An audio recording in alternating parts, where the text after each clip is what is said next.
अस्सलाम वालेकुम। Hopefully you people are doing well. Okay जी, हम बात कर रहे थे नोट टेकिंग नोट मेकिंग की। हमने नोट टेकिंग नोट मेकिंग के प्रोसेस को देखा, उनके डिफरेंसेस को देखा। अब नोट टेकिंग नोट मेकिंग के अंदर हमने बात की थी कि सिंबॉलिक लैंग्वेज आप यूज़ करते हैं। तो ये थोड़ा सा इसका फ़ॉन्ट छोटा है, या प्रिंट निकलवा लीजिएगा, वहाँ पे सही तरीके से देख लीजिएगा। तो अब आप ये देखिए कि किस तरीके से एब्रीवेशंस और सिंबल्स बनाए जाते हैं नोट टेकिंग में। फॉर इंस्टेंस ये देखिएगा, abbreviations and symbols for note taking. Note taking करते वक्त किस तरह एब्रीवेशंस होते हैं और किस तरह सिंबल्स लिए जाते हैं। In order to listen effectively in your classes, you may want to abbreviate certain words that are frequently used. चूँकि हम ये चाहते हैं कि हम हर हिस्सा बहुत अच्छी तरीके से अपने लेक्चर का सुने, तो इसलिए हम कुछ वर्ड्स को ना एब्रीवेट कर देते हैं। अगर हम एक एक लफ्ज़ लिखने लग जाए ना, तो हम सारा नहीं लिख सकते। हम अभी फर्स्ट लाइन पे होंगे, टीचर थर्ड लाइन पे जा चुके होंगे। तो समटाइम्स हम क्या करते हैं, हम एब्रीवेट करते हैं, सिंबल्स बना लेते हैं, एब्रीवेट करते हैं क्या कहते हैं वर्ड्स को। उससे ये होता है कि we find enough time to listen to what the teacher is saying. Most people invent their own abbreviations, however here are some suggestions. अच्छा, ये एक रियलिटी है। ज़्यादातर लोग जो है ना अपने एब्रीविएशंस खुद ही बना लेते हैं। हम करते हैं, या आप भी करते होंगे, ये सब मतलब नॉर्मल चलता है। तो बट कुछ एब्रीविएशंस जो है ना वो हमारे पास सामने हैं। जैसे कि आप देखिएगा, ये नंबर 1 है, use only the syllable of a word. आप उसका एक सिलेबल जो है ना वो यूज़ कर लें। सिलेबल होते हैं जैसे किसी वर्ड को बोलते वक्त, जैसे मैं पहला वर्ड है ना पॉलिटिक्स, ये देखिएगा ये वर्ड है पॉलिटिक्स। इसको आप अगर बोले तो पोलिटिक्स। इस वर्ड के अंदर आप गौर करें तो 3 सिलेबल है। There are 3 syllables, there are 3 syllables in this word. तो पॉलिटिक्स, ठीक है। तो 3 सिलेबल्स हैं। अब क्या है कि आपने इस वर्ड का जो फर्स्ट सिलेबल है ना, पहला सिलेबल बस वो ले लेना, वो है पॉल, ठीक है। पॉलिटिक्स की जगह आप जल्दी जब लिख रहे होंगे पॉल लिख के, अमूमन हम ये करते हैं कि एब्रीविएशन के आगे हम लोग फुल स्टॉप भी लगा देते हैं, जिसे पीरियड कहते हैं, क्या कहते हैं, फुल स्टॉप भी कहते हैं। वो लगा देते हैं जिससे हमें पता चल जाता है कि फुल वर्ड नहीं है, ये उसकी एब्रीविएशन है। तो आप पॉलिटिक्स के लिए खाली पॉल लिख लेते हैं। इसी तरह डेमोक्रेसी के लिए आप खाली DMEM लिख लेते हैं। लिबरल के लिए LIB, कैपिटलिज्म के लिए CAP। यानी आप वर्ड्स खुद ही इन्वेंट करते हैं। गवर्नमेंट के लिए GOVT, फिर ये अमाउंट के लिए AM, और ये अपोस्ट्रफी, यूज एंड अपोस्ट्रफी। अच्छा सॉरी, मैं उधर चला गया। ये तीन ही, ये वाला पार्ट ही देखिएगा। Use only the syllable of a word. एक वर्ड के आप किसी एक सिलेबल को, अमूमन आप फर्स्ट सिलेबल को यूज करते हैं। सेकेंड पॉइंट देखिएगा, use the entire first syllable and the first letter of the second syllable. आप क्या करते हैं कि पूरा सिलेबल यूज कर लेते हैं, समटाइम्स फर्स्ट वर्ड का, और सेकंड जो सिलेबल है उसका फर्स्ट लेटर यूज कर लेते हैं कॉम्बिनेशन में। जैसे ये वर्ड है सब्जेक्ट, SUBJECT, सब्जेक्ट। तो फर्स्ट सिलेबल क्या है, सब, सब ले लिया। जेक्ट, सेकंड सिलेबल है जेक्ट, उसका जे ले लिया, तो सब जे, इस तरह बना लिया शॉर्ट। इसी तरीके से कंजर्वेटिव, इसका आपने बना लिया कंजर्वेटिव, कंज, CONS, कॉन्स।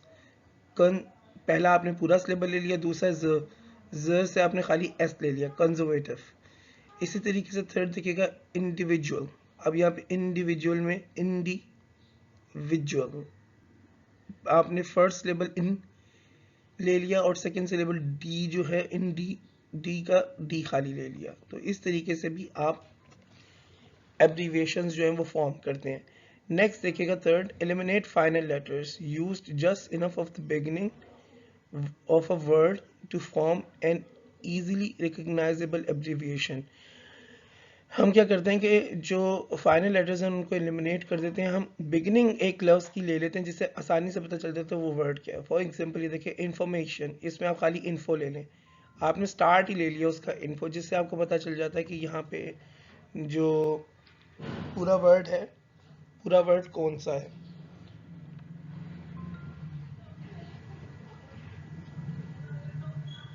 तो इसी तरीके से आप कर सकते हैं। ये सेकंड देखिएगा इंट्रो, इंट्रोडक्शन का फर्स्ट वर्ड आपने ले लिया जी इंट्रो।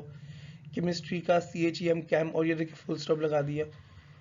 कंसंट्रेशन का CON, सी लगाना बड़ा ज़रूरी है यहाँ पे, कंसंट्रेशन में C। जैसे हमने यहाँ पे किया था ना फर्स्ट लेटर, और वो सेकंड सिलेबल का हमने फर्स्ट लेटर ले लिया था फर्स्ट सिलेबल के साथ, इसलिए कंसंट्रेशन में कंस। फिर ये है जी रेपिटेशन के लिए REP, ये हम लोग बहुत यूज़ करते हैं, REP फुल स्टॉप। कंक्लूजन के लिए, कंक्लूजन के लिए CON, फिर ये C लगा लिया। तो इस तरीके से हम करते हैं। कुछ अभी रूल्स और देखते हैं।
ओके जी, आगे देखिएगा। Point number 4 is omit vowels from the middle of the words and retain only enough consonants to provide a recognizable selection, so skeleton of the word। ठीक है।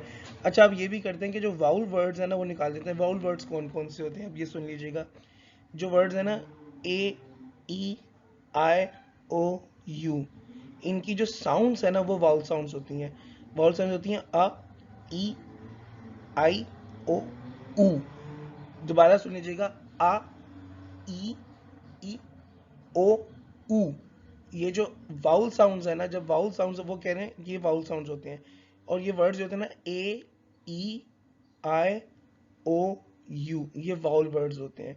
वो कह रहे हैं कि वाउल वर्ड्स को आप ओमिट कर दें और इतने कॉन्सोनेंट्स वर्ड्स रख लें कि एक आपकी एब्रीविएशन बन जाए। अब कॉन्सोनेंट कौन से होते हैं?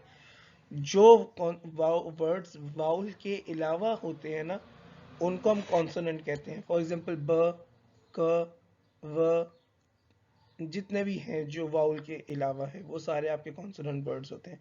अब ये देखिए, बैकग्राउंड का उन्होंने क्या किया है, वाउल निकाल के बी, के, बी और के, ए और सी निकाल दिया यहाँ से, ठीक है। और ग्राउंड के लिए जी डी कर दिया, बी, बी के जी डी कर दिया। यहाँ पे देखिए आप, इन्होंने वाउल साउंड्स तो लिए ही नहीं ना, ए, ओ, यू, ये तो लिए ही नहीं। उसके अलावा इन्होंने कुछ कॉन्सोनेंट्स भी नहीं लिए। वाउल आपने सारे निकाल देने और कुछ कॉन्सोनेंट्स निकाल देने। एक ऐसा स्केलेटन ऑफ वर्ड्स बना लेना है कि आपको वो वर्ड की पहचान हो जाए।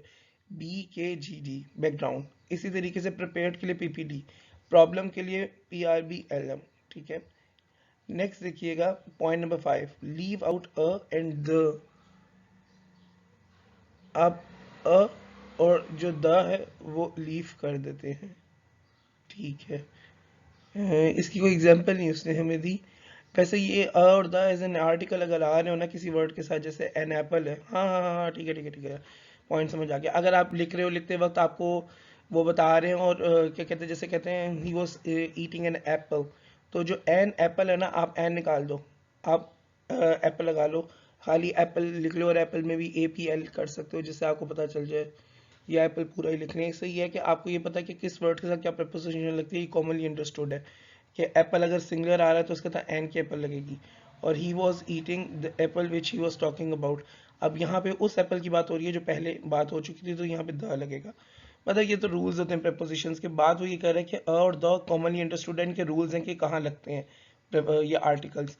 तो आप आर्टिकल्स जितने भी आए ना लिसनिंग करते हुए, आर्टिकल्स आप निकालते जाएं, वो आप बाद में जब नीट करेंगे, आप नोट्स बनाएंगे तो आप उनको ठीक करके लिख सकते हैं, ठीक है जी। नेक्स्ट पे आ जाएं। Point number 6 is use N apostrophe. Okay, आप अपोस्ट्रोफी भी लगा सकते हैं। जैसे देखें गवर्नमेंट है ना, इसमें GOV और अपोस्ट्रोफी लगा के टी कर दिया आपने। शुरू के फर्स्ट 3 वर्ड्स यानी कि सारे के साथ अपोस्ट्रोफी लगा के टी कर दिया। अपोस्ट्रोफी का मतलब यही होता है कि बीच में वर्ड जो है उनको कंडेंस किया गया है। गवर्नमेंट के लिए गॉफ्ट कर लिया। इसी तरीके से अमाउंट के लिए AM अपोस्ट्रोफी टी कर लिया। इसी तरीके से कॉन्टीन्यूट के लिए CONT अपोस्ट्रोफी डी कर दिया, कॉन्टीन्यूट। इसी तरीके से एजुकेशनल के लिए ADUCAT अपोस्ट्रोफी L कर लिया। अच्छा, मुझे अपना याद है, मैं तो एजुकेशन का EDU खाली करके डॉट लगा देता था।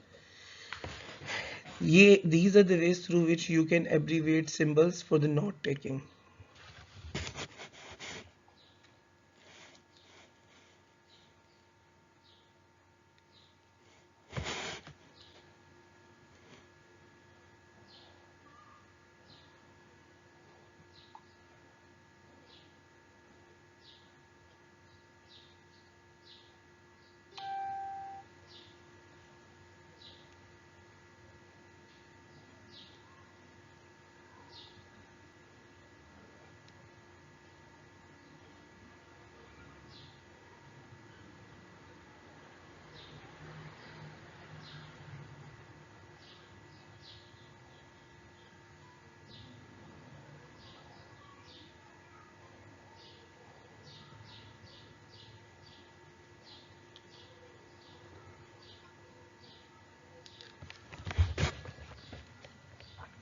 ओके जी, नेक्स्ट देखिएगा point number 7, use G to represent ING। Yes yes yes, endings जो वर्ड्स ING में जा रहे होते हैं ना, आप उनके साथ जी लगा सकते हैं अगर आप करना चाहें तो। जैसे ये चेकिंग, चेकिंग के लिए सी के स्टार्ट से ले लिया सी, और ये बीच वाले वर्ड छोड़ के आपने के ले लिया, और ING को शो करने के लिए जी लास्ट वाला लगा लिया।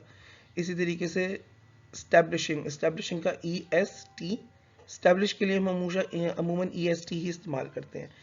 तो EST के साथ जी लगा दिया। जी का मतलब ये होगा, ये अब आपने अपने जहन में रखना है कि जी का मतलब ये है कि ये ING पे फिनिश हो रहा है। अच्छा, अब ये ना टोटली आपके ऊपर है कि यहाँ पर आपने ING के लिए जी कर दिया। कुछ लोग तो ING पूरा भी लगाते हैं, कुछ लोग नहीं भी लगाते। उनको ये होता है कि हम कॉमनली अंडरस्टूड होगा, हमें खुद जब सेंटेंस लिख रहे होंगे, जिनकी ग्रामर अच्छी होती है, तो उनको ये लगता है कि हम इजीली ये कर जाएंगे। इसी तरीके से देखिएगा EING, ठीक है, ठीक है। अब ये वर्ड ना आप ING की जगह खुद भी अपने लिए कोई कर सकते हैं, NG भी कर सकते हैं।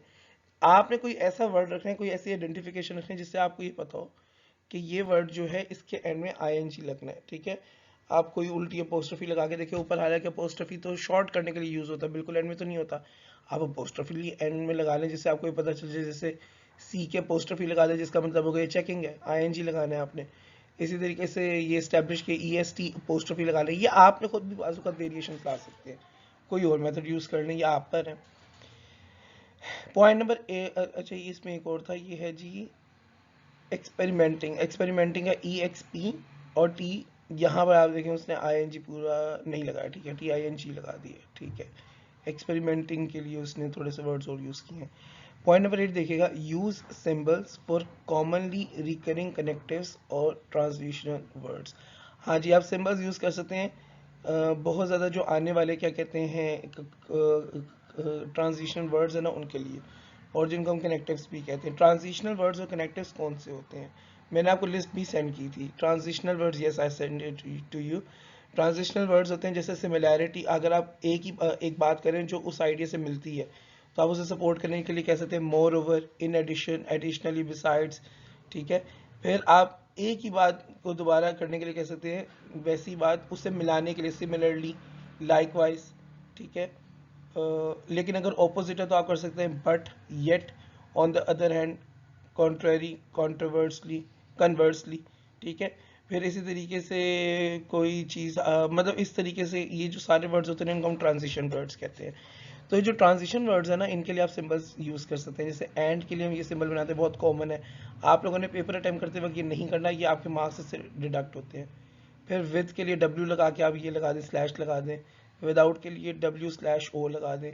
अगेंस्ट के लिए वर्सेस हो गया, और देयरफॉर के लिए 3 डॉट्स, ये ऊपर थोड़ा खड़ा सा और ये 2 डॉट साथ लगाते हैं, दिस इज देयरफॉर। इसका मतलब होता है ये हमें मैथ्स में प्रैक्टिस कराया जाता था।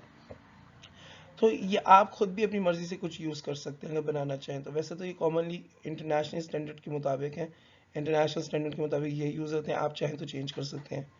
सी point number 9, leave out periods in standard abbreviation.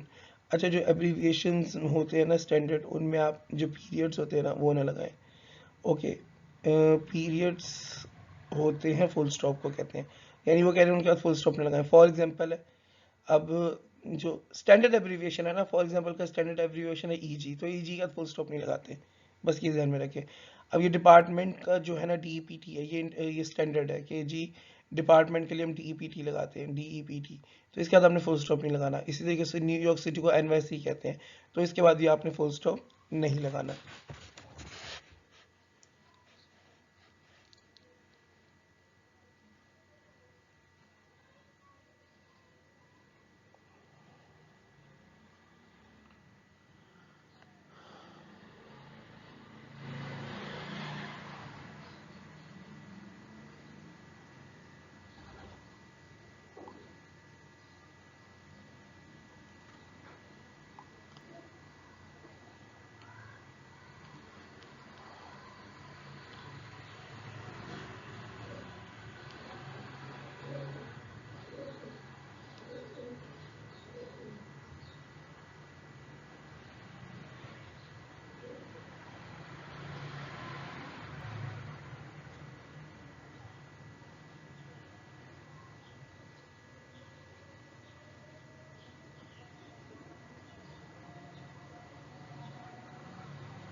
Okay जी, ये लास्ट पॉइंट देखिएगा, use common technical and mathematical symbols. आप मैथमेटिकल कॉमन सिंबल्स यूज कर सकते हैं जो technical symbols, for example plus और पॉजिटिव के लिए आप ये प्लस का साइन यूज कर सकते हैं, माइनस और नेगेटिव के लिए माइनस का कर सकते हैं, एंगल के लिए ये ग्रेटर देन और लेस देन का होता है, फ्रीक्वेंसी के लिए एफ का यूज कर सकते हैं।